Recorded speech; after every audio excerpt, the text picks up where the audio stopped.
Public key of your wallet. Public key of your wallet, you can use it as address to your wallet. It can be compared to the bank account number.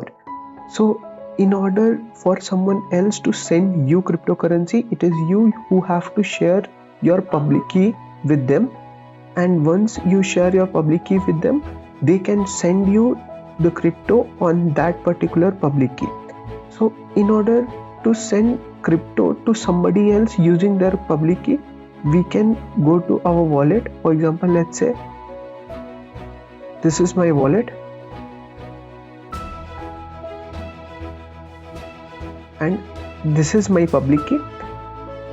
Let's say I want to send somebody. I'll take their public key, I'll paste it there, and I'll choose what amount of crypto I want to send, and then I will send them. So this is the use of public key.